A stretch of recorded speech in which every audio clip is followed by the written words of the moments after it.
Hey, what's up? What's up? Joe in Vegas back with another review, back with another big one. Beyonce, arguably one of the probably greatest female artists we've ever seen on this planet. She's really done an amazing job over the years, and she's been around a long time, building up into one of these icons. You know, there's a certain level you reach, and then you bust through it, and very few people bust through it. Beyonce has absolutely busted through it. She's up there with the Whitneys and the Tina Turners and those artists that people will listen to forever and ever and ever. And her music doesn't get old. Her talent is off the charts. And I think, not that she had to prove anything, but this tour really, puts that flag into the sand on who she is as an artist and how larger than life she's become. A lot of talk about this tour, similar to Taylor Swift. There's been a lot of buzzing about it.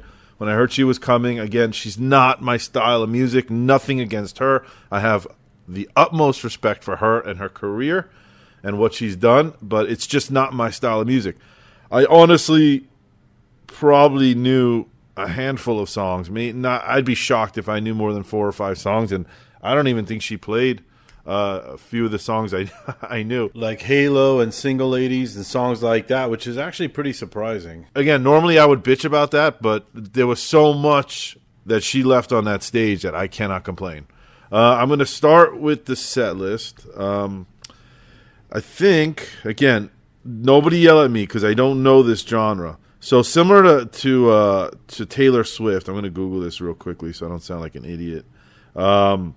The whole show was broken into different segments. I think they were albums. Let's see. I don't know if they're just maybe not.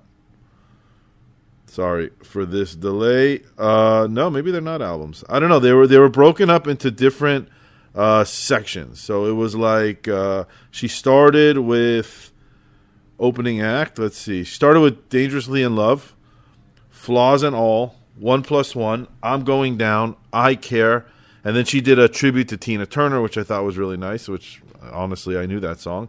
Rivers Deep, Mountain High.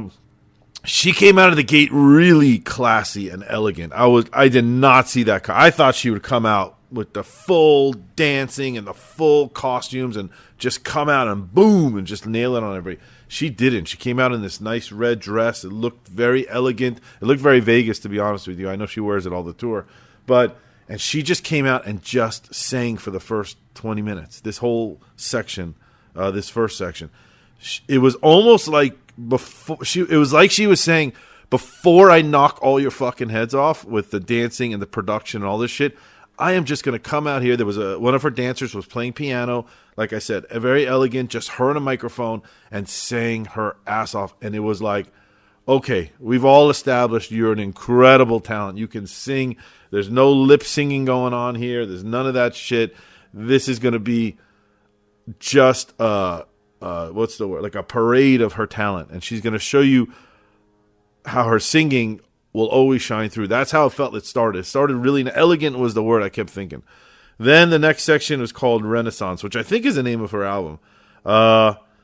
She did I'm That Girl. Now, again, I don't know this, and I'm sorry, and people can leave it in the comments.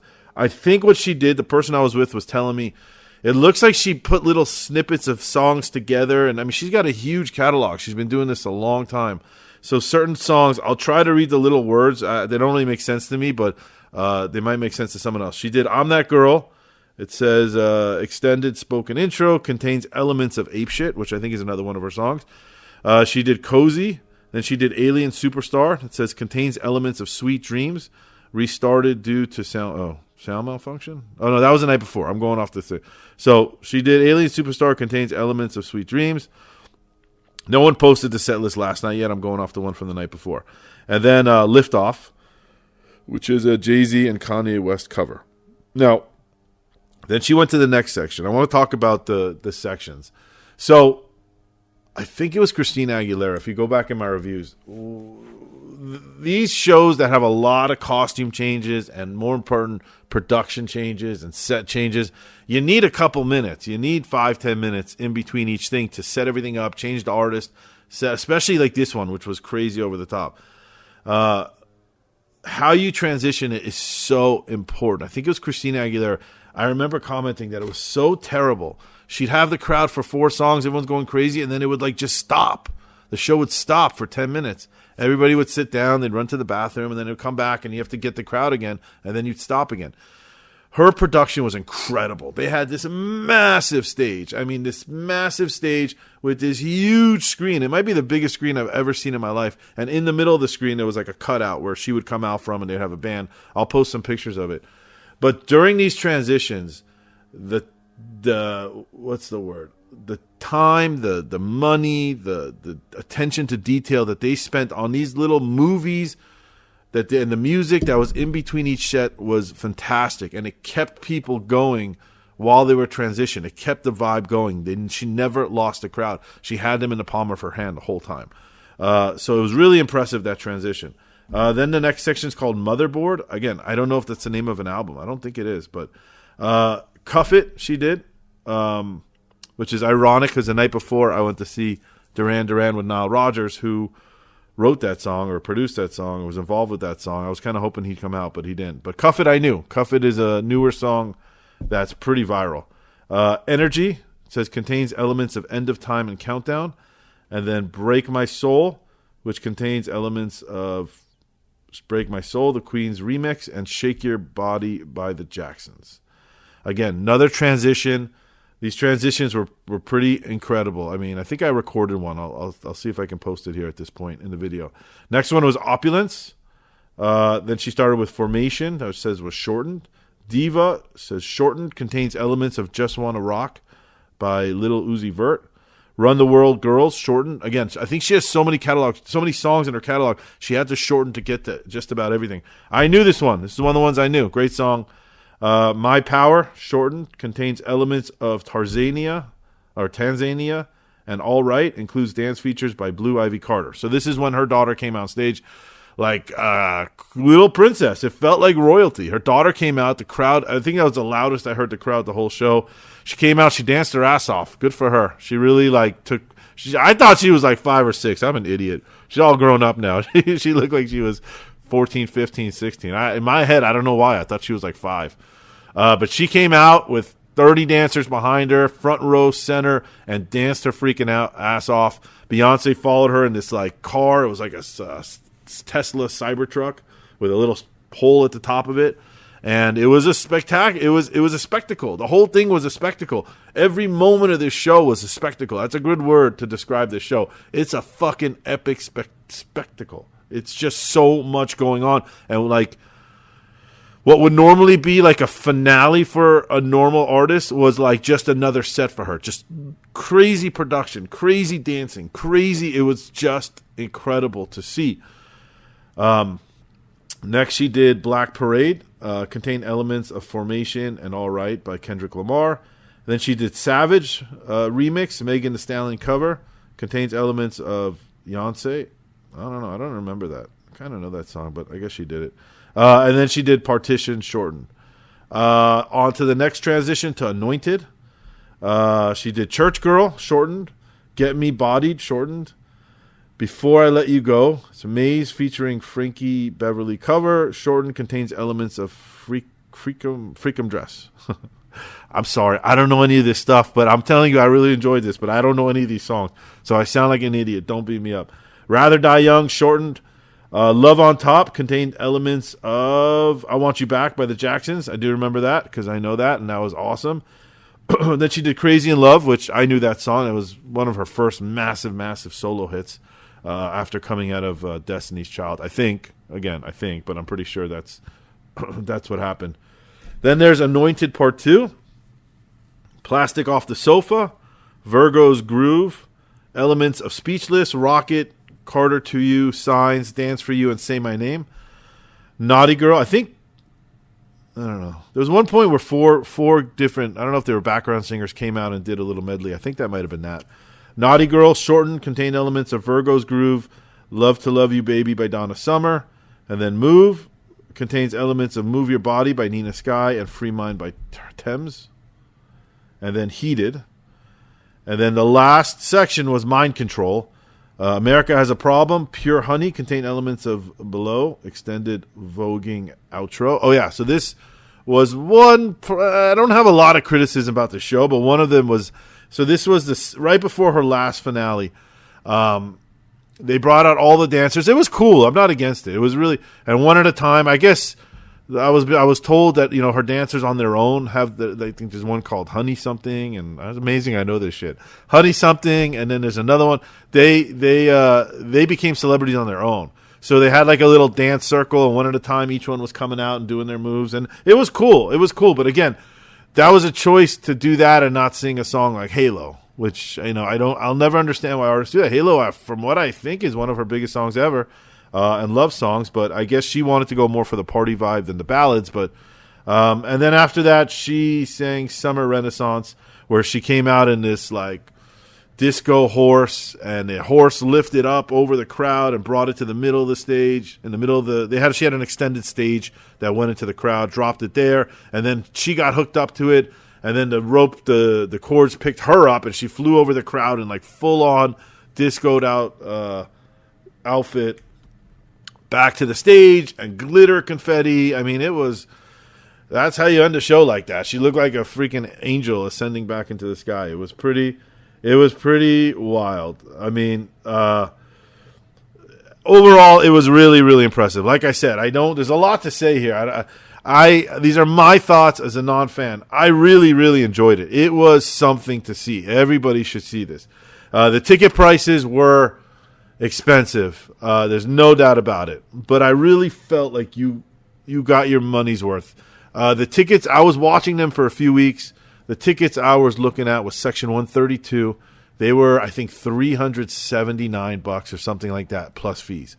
I took a little bit of a gamble. I knew it was a Sunday night show. There was a Saturday night and a Sunday night. I knew Sunday night wasn't going to be as popular, so I held out, and about a week before, 4 days before, those 379s dropped to 276. But still, 276 times 2 plus those motherfucking Ticketmaster fees, it puts you at 770 for 2 tickets. It's a lot. It's a lot. But it's a lot if it doesn't pay off. Blackpink that I saw a couple weeks ago, that was a lot too, but it didn't pay off. This paid off. This was worth the money. This is a show you will remember the rest of your life.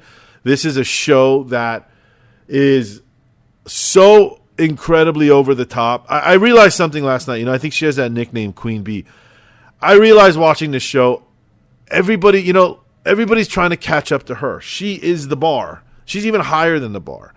Everybody is just who's doing it out there, and who's even doing it out there successfully is chasing her. They're trying to do what she's doing, and she is just legs above everybody. She is just so original and such a talent between the singing, the dancing, the production, the all of it. It's just combined. It's really incredible. Now you take that and you add these amazing costumes. Amazing. Just amazing production. You add those big screens. They had a huge horse's head, which I think is, I don't know if it's from I think it's an album cover, because I know there's a big theme of her riding a horse with a cowboy hat. But they had this massive one that came out through that screen in the middle, and I'm looking at it. Unless it's an inflatable, I don't know how the fuck they move that from city to city. It's massive. It's the size of a house. It's really an incredible production. Everything was just an incredible. When we pulled up to the stadium, one of the parking lots, you could see there must have been 50 big rig trucks. The production value on this show is like something I've never seen before. It's really incredible. And her fans, I'm trying to remember the name that she called them. I know that, Beehive. I think that's what it is. Man, walking in, it was hilarious. The people, she asked everybody to dress up in silver, and people dressed up in silver times a million. The hats, the outfits, it was like Halloween. That's what it felt like. It felt like Halloween, and everybody was just having a good time. It was a massive fucking party, and it was cool, and that's what this shit's all about. These concerts are about having fun and just enjoying it. It's really was something special, and even though it cost $770 for 2 tickets, you honestly don't walk out of there feeling like, oh, that was expensive. You feel like you got your money's worth. You didn't just get music. You got an experience, a full experience. I'm trying to think of anything critical other than not playing Halo, and I'm sure there are other songs that I knew that she didn't play. But again, I can't fault it. She left everything on that table. There's reasons why they don't play this stuff for whatever reason. I wouldn't say it's criticism. It's just something I noticed.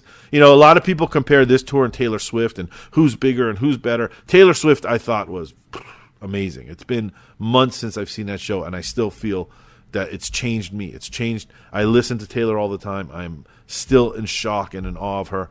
I'm curious if that feeling stays with Beyonce. I don't know if it will, because I don't know if I can connect to Beyonce's music the way I connect to Taylor. Taylor is just more my style of music. The songwriting element, the lyrics, but Beyonce definitely left a thing. I wouldn't say it's criticism. I think it's the only thing I noticed.